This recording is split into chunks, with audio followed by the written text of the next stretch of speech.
getting this family fixed somehow. I'm not 100% convinced that Robyn believes what my point is. In a world where polygamy once masqueraded as unity, what truly lies beneath the surface is a tangle of emotional ruin, broken trust, and the slow, agonizing collapse of a patriarch's delusion, and nowhere is that more apparent than in the spiraling downfall of Kody Brown. Welcome back to Our Plural Path, where we don't sugarcoat the truth, we slice straight into the raw, unsettling heart of it. And what you're about to hear is not just another scandal. This isn't just drama. This is the moment the cracks that have been hiding in the walls for over a decade finally broke wide open, and the man who once fashioned himself as a spiritual leader of 4 devoted wives was exposed as someone even his last loyal partner could no longer defend. It started subtly, almost innocently, just another family dinner at Robyn's house, the last place Kody felt even remotely in charge. With cameras quietly rolling, a passive scene on the surface. Robyn, once radiant with blind devotion, sat, pale and withdrawn, and Aurora, her daughter, looked quietly on. Then, in the middle of his usual overprotective sermon about how cruel the world is to young women, Kody veered sharply off script. His tone changed. His voice dropped to a chilling, calculated command. What came next shocked even the most jaded of Sister Wives fans. "No one's good enough for her," he said, turning to Robyn with an unnerving stare. "Then maybe I should be the one to step in. You and me, we could keep her safe. I could make her my spiritual wife alongside you." The silence that followed was suffocating. Robyn's face went sheet white. Aurora gasped, not a reality TV cry, but a hollow, broken sound from a young woman who realized her stepfather had dragged her into a twisted fantasy, masquerading as spiritual concern. Robyn didn't flinch right away, but when she did, it was volcanic. Slamming down her napkin with a rage rarely seen from her, she snapped, "Kody, are you crazy? That is not going to happen. You've lost your mind." And just like that, the unspoken allegiance Robyn had given him for years through every betrayal, every manipulation, every abandonment was shattered. The other wives had walked away already. Robyn had stood by him. But this was the moment. She realized the man she thought she knew had crossed a line that should never even be approached, let alone stepped over. Producers whispered that after the outburst, Robyn fled the room in tears, and Kody sat there, babbling about protection and family and unity, rambling to no one but the silence that now surrounded him like a tomb. In a confessional recorded, after Robyn was visibly shaken, "He thinks he's protecting her," she murmured through tears. "But this isn't protection. This is control. It's wrong. I love him, but I don't even know who he is anymore." Christine, upon hearing what happened, reportedly spat her drink out and stormed into a producer's office. "That's disgusting. Full stop. He needs help. This is not normal." Janelle, more reserved but no less appalled, simply said, "He's crossed spiritual and moral lines. He needs to step away and let Aurora live. She's not part of his twisted fantasy of family." Even Mary, who had distanced herself for years, couldn't hold back. "That's not love," she reportedly said. "That's obsession. That's control. That's not what any of us signed up for." Reddit exploded within hours of the leak. "Protect Aurora at all costs" trended on social media. One viral tweet read, "Robyn finally said what we've been screaming for years. Kody is insane." Petitions were launched demanding TLC cancel the show or investigate Kody's psychological state. And while TLC has remained quiet, insiders reveal the network is panicking. Executives are furious. The footage wasn't supposed to leak, but now that it has, there's no putting the genie back in the bottle. The patriarch of Sister Wives is no longer seen as quirky or overbearing. He's being described as dangerous, manipulative, and out of touch with reality. Mental health professionals weighed in. One therapist called it emotional enmeshment. Another termed it narcissistic collapse. Kody Brown isn't in control anymore. He's grasping at straws in a kingdom that's turned to dust around him. And this proposal? It wasn't about Aurora. It was about power, control, a last-ditch effort to reclaim relevance in a house where he no longer even commands a whisper. Aurora, now a young woman, sees him clearly. Not as a protector, but as a man lost in his own delusions, desperately trying to anchor himself in her life to keep his own from spiraling out. And the damage doesn't end there. Robyn is no longer the devoted disciple. The woman who once defended him to Christine, Janelle, and Mary is now watching her daughter retreat from the man she once trusted. Sources say Aurora is avoiding Kody, looking at colleges far from Flagstaff, trying to escape the suffocating presence of a man she once called stepfather. Robyn is encouraging it. Let that sink in. The woman who spent years defending every decision Kody made is now quietly supporting her daughter's escape from him. She's seeing it for what it is, emotional abuse disguised as spiritual guidance. Robyn's own confessionals have grown colder, more clipped, more painful. One crew member leaked that in an upcoming tell-all, Robyn confronts Kody directly, calmly telling him, "You scared her, and you scared me too." Whether Aurora appears remains uncertain. But the fans are bracing for what could be the show's most devastating episode yet. But this isn't just about one dinner. This is a culmination of years of cracks, now becoming a full-blown implosion. Because when Robyn entered the family, everything changed. Mary, Janelle, and Christine had a system. Not perfect, but it worked. Then came Robyn, and Kody shifted. His love became favoritism. His parenting became selective. His attention became an exclusive privilege, doled out almost entirely to Robyn's children. Christine felt invisible. Janelle became the workhorse. Mary disappeared into emotional exile. And as Robyn cried her way through conflict after conflict, fans saw a pattern, one that only worsened with time. Robyn's tears seemed weaponized. Her problems became group problems. Her debt, suddenly, the family's debt. Her emotional needs, the reason Christine and Janelle had to sacrifice even more. When Kody made her the emotional center of his world, he didn't just play favorites, he cut the rest off entirely. Then came the land scandal. Coyote Pass. The promised future, a multi-home compound. Except it wasn't equal. Robyn and Kody were making moves, secretive, self-serving. Christine and Janelle, once devoted to the vision, realized they'd been sold a fantasy while someone else built the reality. Financial tension boiled beneath the surface. Robyn's old debts funded by family money, while Janelle's hard-earned income was stretched thin. Christine, who gave up everything for the kids, was asked to give even more. And still, Kody defended Robyn, pampered her, elevated her, while neglecting his biological children. Garrison and Gabriel came forward, saying their father emotionally checked out during COVID. He stayed in Robyn's bubble while his other kids went unseen. And Robyn claimed unity, claimed to want love and healing, while locking the doors tighter and pulling Kody deeper into isolation. Janelle said it best: Robyn never truly believed in plural marriage. She believed in Kody. And now with Kody spiraling, even Robyn is waking up to the truth. Her daughter is emotionally withdrawing. Her home has grown cold. She's scared. And Kody is sulking, claiming betrayal, blaming everyone but himself. In his mind, he's still the protector, the misunderstood patriarch. But the world has moved on, and the truth is louder than ever. Kody Brown is not a leader. He is a man crumbling under the weight of a house he built on favoritism, fear, and control. The tell-all will not save him. The network might not either. The fans, the wives, the children, they're done. And what's left behind isn't just a broken family. It's a legacy of pain broadcast for the world to witness. From the moment Robyn entered to the second Aurora cried at the dinner table, this wasn't just the end of a TV show. It was the slow, tragic, inevitable fall of a man who never truly saw the people around him.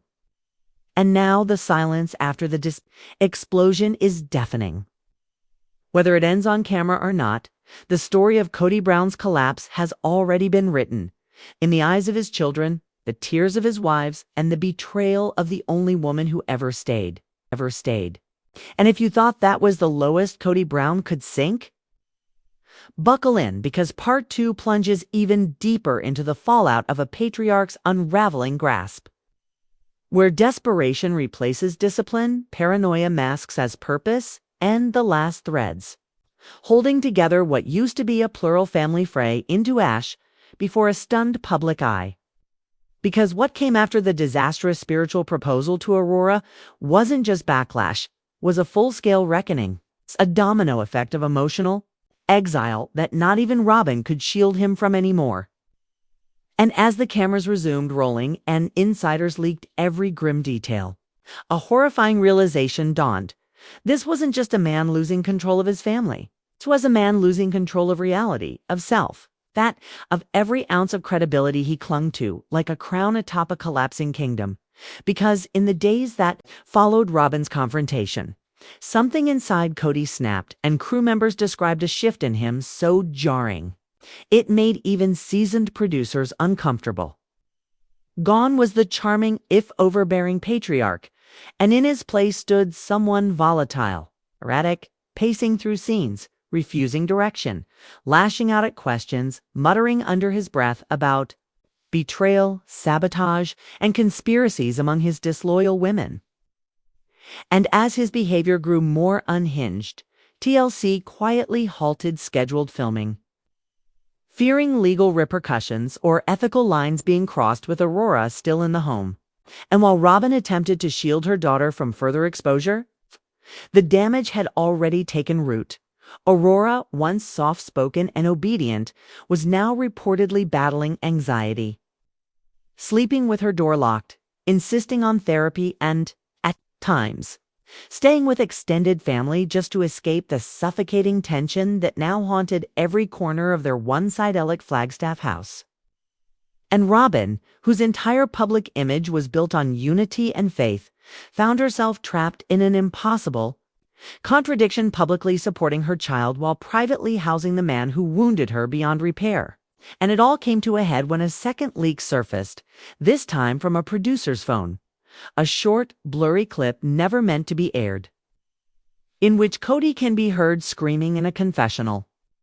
Not about Christine or Janelle, not about Mary or the media, but about Robyn, accusing her of abandonment, of betrayal, of being just like the others. And the moment that clip hit the internet, everything changed. Fans no longer saw Robyn as complicit. They saw her as cornered, as a woman who tried to salvage a sinking ship only to realize she'd been chained to the captain as it drowned.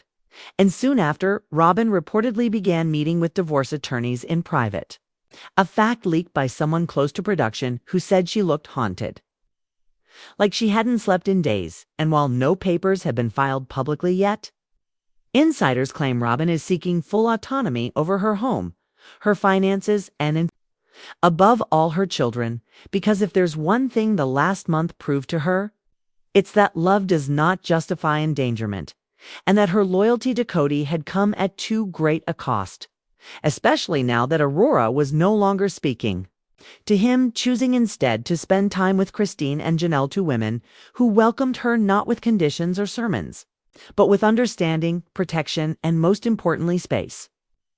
And as Robyn's facade continued to crumble, fans turned their attention to Kody's growing isolation, because now he was truly alone, not just emotionally, but physically, living in a partially furnished rental house, ranting in live streams, and making bizarre claims about redemption, persecution, and starting a spiritual community of like-minded believers of fantasy. No one, not even his most dedicated supporters, could entertain anymore. And in the middle of all this chaos, a surprising figure reemerged: Leon, Mary's child, who had remained mostly silent throughout the family drama, but now, with the lines of abuse and manipulation finally drawn in public ink, they released a scathing open letter on social media, calling out Kody for his weaponized scripture, his emotional terrorism, and his gross fixation on obedience disguised as love, and the post went viral, triggering a cultural conversation that extended beyond just the sister, wives fandom, and into broader discussions about the intersections of patriarchy, religion, and emotional harm in fringe family structures. And as the pressure mounted, TLC executives were forced to make a decision. And while they haven't officially canceled the show, multiple spin-offs have been shelved, brand sponsors have pulled out, and the upcoming Talal special is now being quietly restructured, not as a continuation of the family saga, but as a reckoning, an intervention. A final chapter that may never air unless Kody agrees to mental health evaluations and signs waivers, relinquishing editorial control, which, according to sources, he is refusing to do, calling the entire production a feminist takedown of God's vision, further alienating what few allies he had left. And meanwhile, Christine and Janelle have flourished, not just emotionally but professionally, hosting live Q&As, releasing memoirs, partnering on a women's empowerment podcast that has soared to the top of iTunes charts, where they speak openly, not just about the betrayal and abuse they endured, but about healing, resilience, and rediscovering their worth after decades of being sidelined. And through it all, their children, truly the beating heart of this fractured legacy, are standing strong beside them, with Gwendolyn, Michael T., Gabriel, and others speaking publicly, some for the first time, about what it was really like growing up in a home built on spiritual hierarchy and emotional games. And while some stories are heartwarming, many are gut-wrenching, with tales of being ignored, gaslit, and only noticed when convenient to Kody's narrative of fatherhood. And perhaps the most telling moment came during a recent family gathering at Christine's home, captured quietly in a photo shared to Instagram, where 3 generations of brown women stood smiling, united, not a man in sight. And the caption read simply, "We choose peace," a message that hit like a sledgehammer against the foundation Kody spent decades constructing, because now the women he once controlled, manipulated, and emotionally drained are rebuilding without him. And perhaps the cruelest irony of all is that Kody, for all his posturing about family, protection, and spiritual order, is now entirely cut off from every meaningful relationship he once boasted about on national TV. A self-proclaimed leader left without a flock, spiraling through a storm of his own making, and yet he still doesn't see it, still paints himself as misunderstood, still clings to fragments of relevance through rants, religious ruminations, and a rapidly dwindling social media following that no longer cheers, but watches with morbid curiosity as a man with no accountability slowly implodes in real time. And fans are no longer debating if it will end, but how badly and how soon. And if any pieces of what once was can truly be salvaged from the wreckage of this emotional apocalypse. Because this is no longer a reality show. This is a cautionary tale, an unraveling of ego, power, and patriarchal fantasy. And in the end, the real story isn't about sister wives or even polygamy. It's about the moment the women stopped accepting less. The children started telling the truth, and a man who built an empire on control was finally forced to face the one truth he ran from his entire life.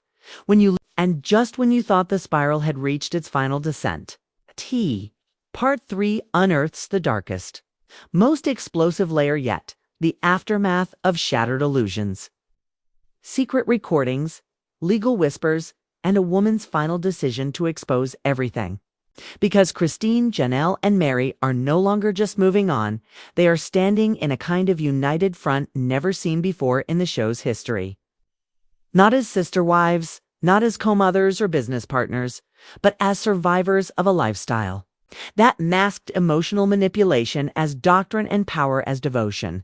And while Kody continues to spin his narrative of betrayal, claiming on various obscure podcasts that he was hunted, misrepresented, and left spiritually wounded by the women he once loved, the rest of the Brown family is now making moves to set the record straight, not with tears, not with anger, but with facts, documents, and in Mary's case, receipts.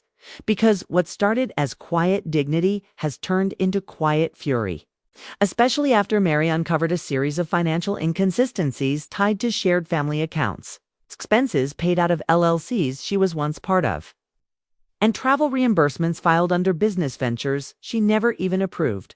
And when she confronted the production team about these discrepancies, what she got back wasn't an explanation, it was confirmation that certain transactions were, quote, pushed through under Kody's executive authorization during the time he claimed all 4 marriages were active. And that bombshell has since become the spark behind Mary's rumored legal filing for back pay, restitution, and public acknowledgement that she was financially exploited under the guise of spiritual unity. And with her, Janelle is quietly gathering years of tax filings, profit statements, and legal ownership documents related to the family's most controversial property venture, Coyote Pass, where evidence allegedly shows that Kody and Robyn had quietly arranged for separate deeds that excluded the other wives entirely, despite decades of claims that it was a shared dream. And fans are now starting to understand what Christine meant when she said, "He never built anything for all of us. He was only ever building for her." And the truth is that statement is more literal than anyone expected, because according to leaked emails between the family and the land development attorney, Robyn's parcel was being designed as a standalone property with infrastructure priority, which was only discovered when Janelle attempted to get water permits for her side of the land and was told there is no development plan filed under your name, which sent her into a quiet tailspin that reportedly led to her now famous tell-all line, "I should have walked sooner." And if the financial betrayal wasn't enough, the emotional toll has finally begun to manifest in public ways as Christine, once the cheerful peacekeeper, has now become the sharpest, most unapologetic voice in the aftermath, launching a best-selling book titled Unloved: My Escape from Plural Silence, where she lays out in harrowing detail the psychological warfare of living as the optional wife, the exhaustion of raising children while being emotionally ignored, and the gut-punch moments when Kody would visit her home and spend the entire the entire visit talking about Robyn or lecturing their kids about loyalty. And the most heartbreaking chapter, titled The Day My Daughter Asked If Daddy Loved Her, has become a viral flashpoint for fans who now see just how deep the trauma ran, especially in the children who bore the brunt of Kody's selective affection and authoritarian parenting. And speaking of the kids, the adult children are no longer staying silent either, with Garrison recently hosting a live Q&A where he revealed how deeply abandoned he felt during COVID. How the calls stopped, how the only time Kody reached out was to reprimand him for disrespecting Robyn, and how he now considers himself functionally estranged from his father, a term that is now echoed by multiple other Brown kids across interviews, podcasts, and private forums where they describe years of being overlooked, parented only when convenient, and emotionally manipulated into competing for the scraps of their father's approval. And it's not just bitterness, it's grief. Deep grief, the kind that builds over time and finally bursts into the open once the illusion dies. And while Kody continues to double down on his own victim narrative, even claiming that Christine used the kids against him, the footage tells a different story: a man who checked out, blamed everyone else, and then panicked when no one came running back. And now that even Robyn has stopped defending him, the isolation is complete, with reports claiming that she has moved into a separate part of the house, refuses to film unless producers agree to security for Aurora, and is quietly considering legal emancipation of her finances from Kody's dwindling estate, which has allegedly shrunk by nearly half since Christine's departure and the family's sponsorship losses. Because while Kody used to boast about being a provider, he now reportedly survives on dwindling residuals, side deals, and live-stream sermons that most fans find unsettling at best. And the final blow came when an unaired clip from a crew member's phone was leaked to the public, footage of Kody in a production meeting, slamming his fist on the table, declaring, "This is my legacy, and I'll die before I let you rewrite it." followed by 10 seconds of pure silence and stunned faces because no one, not the staff, not the producers, not even the remaining family, believed in the legacy anymore. And now that legacy is being rebuilt without him, as Christine and Janelle continued to tour with their podcast.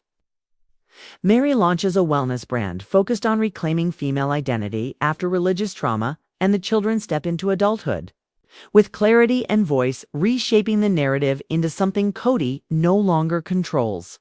And what's left behind is not just a crumbling patriarch, but a cautionary tale.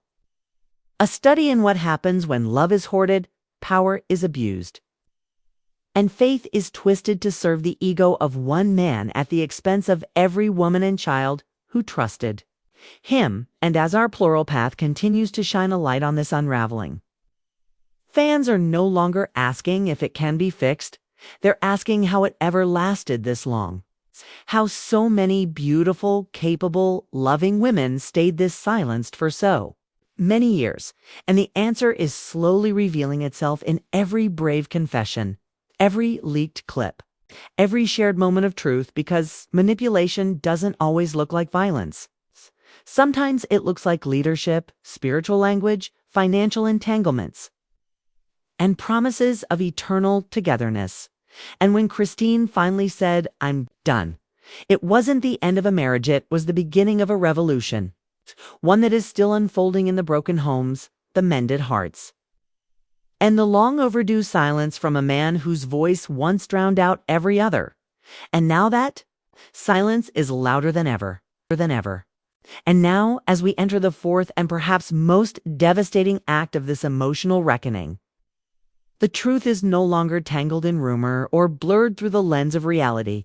TVIT is clear, it's undeniable, and ringing like an alarm across every corner of what used to be the Brown family empire, because as the chaos deepens, legal battles sharpen, and Kody Brown finds himself not just abandoned emotionally, but confronted formally, served with legal documentation that includes financial audits, claims of marital misrepresentation, back taxes tied to dissolved family businesses, and even a quiet inquiry into whether the filming and monetization of the children over the past decade may have crossed ethical lines, because what once passed as family storytelling is now being reevaluated through the harsh lens of exploitation.